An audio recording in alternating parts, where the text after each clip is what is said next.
இறையேசுவில் பிரியமான சகோதரர்களே, சகோதரிகளே, இறைவனின் ஆசீரும் அருளும் இன்று உங்களோடு நிறைவாய் தங்கட்டும். இன்று ஆண்டின் பொதுக்காலத்தின் 17ஆம் ஞாயிறு. இன்று நம் சிந்தனைக்கு கொடுக்கப்பட்டிருக்கிற நலம் தரும் நற்செய்தி லூக்கா நற்செய்தி 11ஆம் அதிகாரம் 1 முதல் 13 வரை உள்ள இறைமுத்துக்கள். இன்று நம் சிந்தனைக்கு கொடுக்கப்பட்டிருக்கிற மைய கருத்து, கடவுளின் தாமதம் கடவுளின் மறுப்பு அல்ல.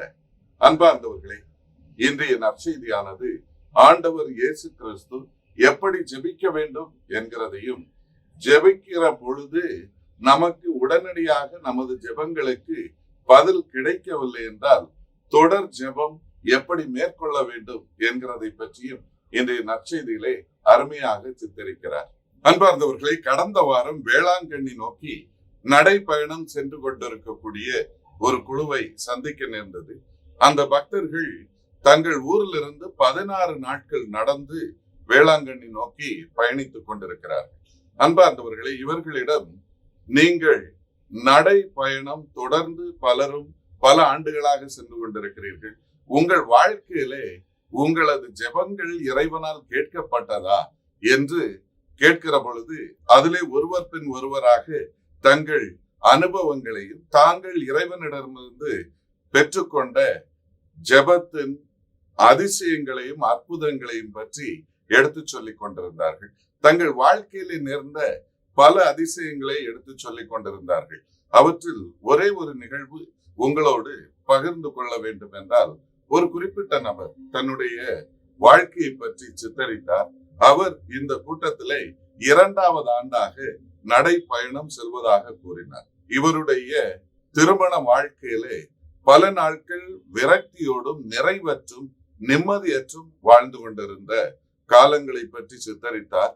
தான் திருமணம் முடித்து 5 ஆண்டுகளாக குழந்தை பாக்கியம் இல்லாமல் சமூகத்திலும் குடும்பத்திலும் பல பிரச்சனைகளோடு இவர் வாழ்ந்து வந்திருக்கிறார். இத்தகைய சூழ்நிலையிலே நண்பர்களில் ஒருவர், நடைப்பயணம் நீ ஏன் வரக்கூடாது, கண்டிப்பாக இறைவனது ஆசீர் உனக்கு நிறைவாக கிடைக்கும் என்கிற நம்பிக்கையை கேட்டு இவர் அந்த கூட்டுவத்தோடு சேர்ந்து நடைப்பயணத்தை தொடங்கி இருக்கிறார். தன்னுடைய முதல் ஆண்டு நடைப்பயணத்தின் முக்கியமான கருத்து, எப்படியாவது கடவுள் தனக்கு குழந்தை பாக்கியம் கொடுக்க வேண்டும் என்கிற கருத்தை முன்வைத்து இவர் நடைப்பயணத்தை வேளாங்கண்ணி நோக்கி சென்று நிறைவு செய்திருக்கிறார். ஆனால் அவருக்கு ஓரிரு மாதங்களிலேயே அவருடைய மனைவி கருவுற்று அவர் ஒரு மகனை ஈன்றெடுத்திருக்கிறார். எனவே 2வது ஆண்டு இவர் நடை பயணத்துக்கு செல்லுகிற பொழுது ஏற்கனவே தான் பெற்றுக்கொண்ட ஆசீர்வாதத்தை மையப்படுத்தி கடவுளுக்கு நன்றி செலுத்த வேண்டும் என்கிறதன் அடையாளமாக 2வது ஆண்டு நடைப்பயணம் செல்லுகிறேன் என்று அவர் பகிர்ந்து கொண்டார். அன்பார்ந்தவர்களே, தன்னுடைய வாழ்க்கையிலே பல அவமானங்கள், கஷ்டங்கள், சிரமங்களுக்கு மத்தியில் கடவுள் தன்னுடைய தொடர் ஜெபத்திற்கு எப்படி பயனளித்திருக்கிறார் என்று தன்னுடைய வாழ்க்கையில் மகிழ்ச்சி பொங்க அவர் தன்னுடைய அனுபவத்தை பகிர்ந்து கொண்டிருந்தார். அன்பார்ந்தவர்களே, நம்முடைய வாழ்க்கையில் நாம் ஜெபிக்கிற பொழுது பல நேரங்களிலே இறைவனை நோக்கி நிறைவாக ஜெபிக்க கற்றுக்கொள்ள வேண்டும். தாமதம் ஆனாலும் தொடர்ந்து இடைவிடாமல் ஜெபிக்க வேண்டும் என்கிறதைத்தான் இன்றைய நற்செய்தி நமக்கு எடுத்து கூறுகிறது. அன்பார்ந்தவர்களே, ஜெபம் என்பது நம்பிக்கையாளருக்கும் இறைவனுக்கும் மத்தியிலே இருக்கக்கூடிய ஒரு உறவு பாலம் என்பதை நாம் ஒவ்வொருவருடைய அனுபவங்கள் வழியாக நாம் அறிய வருகிறோம். இறைவனது உறவற்று நம்முடைய வாழ்க்கையிலே எத்தகைய ஆசீர்வாதங்களும் கிடைக்க போவதில்லை என்கிற நம்பிக்கையிலும், தொடர்ந்து இறைவனது ஆசீர் இருந்தால்தான் நம் ஒவ்வொருவருடைய வாழ்க்கையும் சிறக்கும் என்கிற மனநிலையோடு ஒவ்வொரு நாளும் நாம் இறைவனை நோக்கி ஜெபிக்க கற்றுக்கொள்ள வேண்டும் என்று விவிலியம் பல இடங்களிலே இறைவனோடு ஜெப உணர்வுகளை நாம் ஒவ்வொரு நாளும் நடக்க வேண்டிய, பயணிக்க வேண்டிய பாதையையும் வழிமுறையையும் விவிலியம் பல இடங்களிலே சித்தரிக்கிறது. அன்பார்ந்தவர்களே, இந்த நற்செய்தியானது இடைவிடாமல் ஜெபியுங்கள் என்று இயேசுவால் நமக்கு பறைசாற்றப்படுகிறது.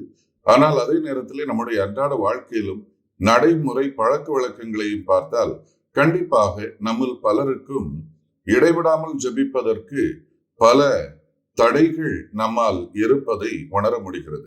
விவிலியம் பல இடங்களிலே இடைவிடாமல் ஜெபிப்பதற்கு எத்தகைய தடைகள் இருக்கிறது என்கிறதை பின்வருமாறு பட்டியலிடுகிறது.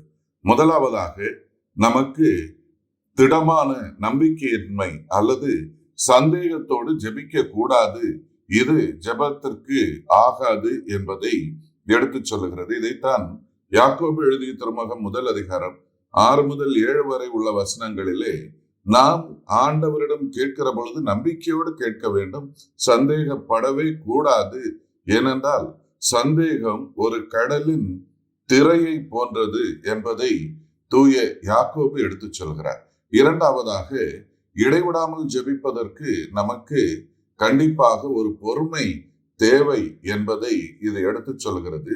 நாம் எதுவும் விரைவாக கிடைக்க வேண்டும் என்கிற ஒரு எண்ணம் நம்மில் இருக்கவே கூடாது.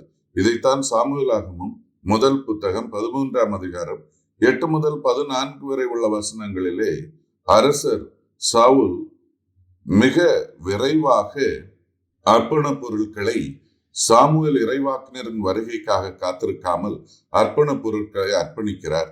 இது கடவுளுக்கே பிடிக்கவில்லை என்பதை விவிலியம் வெளிப்படுத்துகிறது. மூன்றாவதாக, நம் ஒவ்வொருவருடைய வாழ்க்கையிலும் நாம் பாவ சூழ்நிலையிலே தொடர்ந்து வாழுகிற பொழுது நம்முடைய ஜபங்கள் கேட்கப்படாது. இதைத்தான் எரேமியா இறைவாக்கினராகமும் 11 அதிகாரம் 11 வசனத்திலும், எசையா இறைவாக்கினராகமும் 1 அதிகாரம் 15 வசனத்திலும் யூதா மக்கள் தங்கள் வாழ்க்கையில் தொடர்ந்து பாவத்தில் தங்களை அமிழ்த்தி கொண்டதால் இறைவன் இவர்களுடைய ஜெபங்களை கேட்க மறுக்கிறார் என்கிறதை இது வெளிப்படுத்துகிறது. நான்காவதாக, நம் ஒவ்வொருவருடைய வாழ்க்கையிலும் ஜெபிக்கிற பொழுது இந்த உலகத்தை சார்ந்த கருத்துக்கள் நம்முடைய மனதை ஆட்கொள்வதை விட நம் ஒவ்வொருவருடைய வாழ்க்கையும் இறைவனது கருத்துக்களால், இறைவனது எண்ணங்களால் நிரப்பப்பட வேண்டும் என்கிறதை விவிலியம் ஆணித்தரமாக எடுத்து சொல்லுகிறது. இதைத்தான் லூகாஸ் எழுதிய நற்செய்தி 10 அதிகாரம் 38 முதல் 42 வரை உள்ள வசனங்களிலே மார்த்தாளை விட மரியாள் சிறந்த பகுதியை தேர்ந்து கொண்டிருக்கிறார் என்று ஆண்டவர் இயேசு குறிப்பிடுவதை நம்மால் பார்க்க முடிகிறது. அன்பார்ந்தவர்களை, சாமுவேலாகமம் 1 புத்தகம் 1 அதிகாரம் 1 முதல் 10 வரை உள்ள வசனங்களிலே சாமுவேலின் தாயார் அன்னாவுடைய வாழ்க்கை சூழ்நிலையை பற்றி சித்தரிக்கிறது. வேதனைகள், இடர்கள், கலக்கங்கள், ஏளனங்கள் இவை அனைத்தின் மத்தியிலும் இவர் இறைவனை நோக்கி எப்படி நம்பிக்கையோடு ஜெபித்துக் கொண்டிருக்கிறார், தன்னுடைய தாழ் நிலையை எப்படி இறைவன் முன்னிலையிலே எடுத்து கூறிக்கொண்டிருக்கிறார் என்கிறதை பற்றி இந்த பகுதி சித்தரிக்கிறது. ஆனால் இவருடைய தொடர் ஜெபத்தை கேட்ட கடவுள் அன்று அவருக்கு ஆசீர்வாதத்தை நிறைவாக கொடுக்கிறார். எனவே அன்னா கருவுற்று அருமையானது ஒரு மகன் இறைவாக்கினர் சாமுவேலை ஈன்றெடுக்கிறார் என்று குறிப்பிடுகிறது.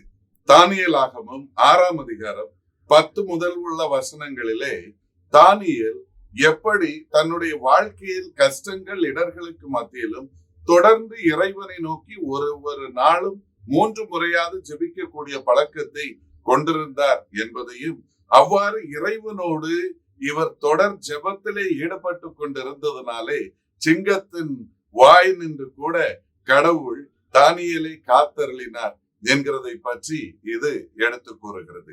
அரசராகமும் 1 புத்தகம் 18 அதிகாரம் 41 வரை உள்ள வசனங்களிலே எலியா இறைவாக்கினர் எப்படி இறைவனை நோக்கி வறண்ட காலங்களிலே, மழையற்றிருந்த காலங்களிலே ஜெபிக்கிறார் என்பதையும், அவர் 7 முறை ஜெபித்த பின் இறைவன் மழை பொழிய செய்கிறார் என்கிறதை பற்றியும் இது சித்தரிக்கிறது.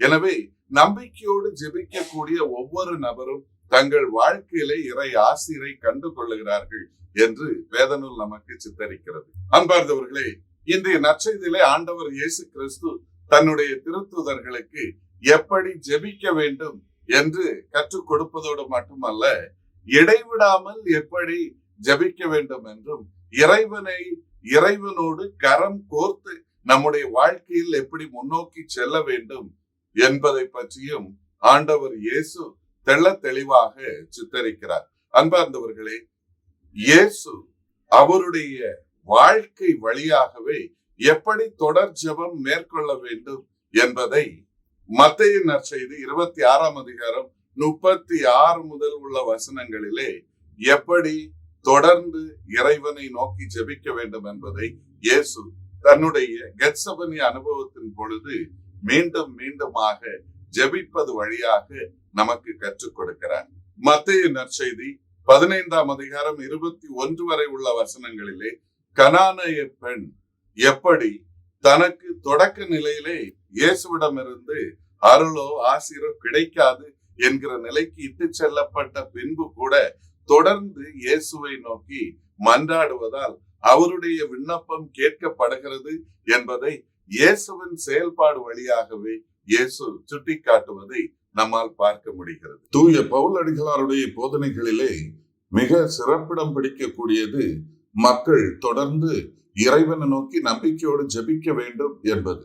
இதில் சில இடங்களை குறிப்பிட வேண்டும் என்றால் தெசலோனிக்கேயருக்கு எழுதிய முதல் திருமுகம் 5ஆம் அதிகாரம் 17ஆம் வசனம் சொல்லுகிறது, இடைவிடாமல் ஜெபியுங்கள் என்று பவுலடிகளார் தொடக்க திருச்சபையிலே உள்ள நம்பிக்கையாளர்களுக்கு அறிவுறுத்துகிறார். எனவே மக்கள் மத்தியிலே தொடர்ந்து இறைவனை நோக்கி ஜெபிக்கக்கூடிய மனப்பக்குவம் கண்டிப்பாக தேவை என்பதை இது எடுத்து காட்டுகிறது. அதே நேரத்திலே ரோமேருக்கு எழுதிய திருமுகம் 12ஆம் அதிகாரம் 12ஆம் வசனத்திலே எப்பொழுதுமே மகிழ்ச்சியாக இருங்கள், தொடர்ந்து ஜெபியுங்கள் என்று தன்னுடைய நம்பிக்கையாளருக்கு வலியுறுத்துகிறார்.